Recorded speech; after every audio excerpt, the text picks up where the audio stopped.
Hello again, and welcome back to Setting Up Your Exodus Wallet Part 2. So, in Part 1, I actually walked you through going to the Exodus website, downloading the binary, installing the binary on your operating system, and starting up your wallet. Uh, During the break, I took the time to transfer $20 into this wallet. This will allow me to demonstrate actually setting up your password and your seed key.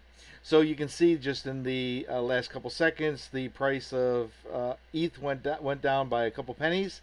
That's not surprising, but you actually see that we received the funding just a few seconds ago. So when you see this in your own wallet, okay, you have to fund your wallet. You're going to see that red icon with the exclamation point. So that means you're going to have to back up your wallet, and this is where you establish the password and seed key.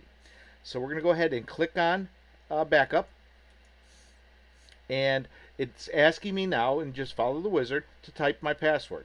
Now, I recommend using a extremely strong password, and make sure you annotate it someplace, at least one or two locations. One of the caveats with Exodus: if you lose your password and or your seed key, there's no way to recover your wallet. So having a few copies of your password and seed key, either on a memory stick or on a piece of paper, or with a trusted friend, would be really advisable. You would hate to lose all your coins. So I'm going to go ahead and enter my password.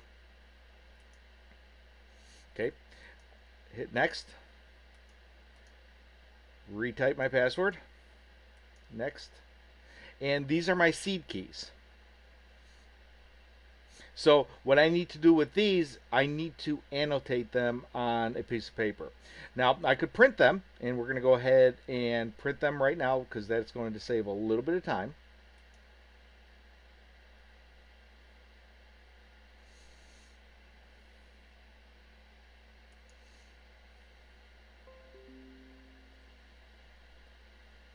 So I went ahead and printed that, so that way I can easily recover this if for some reason I want to install Exodus on another computer. I would use these seed keys along with the password that I entered. I'm going to select next,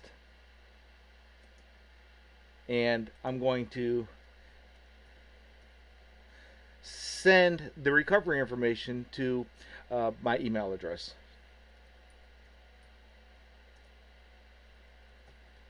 And finish.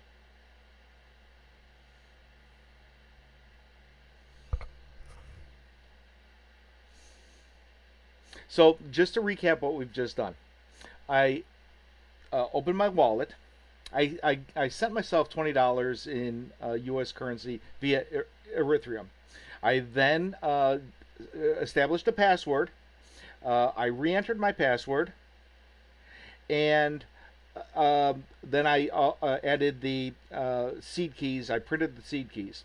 Then at the end, I included the email address where I want this email to be backed up to. So in case I had to restore this on another box, I can do this. Thank you very much for your time, and thank you for tuning into my video.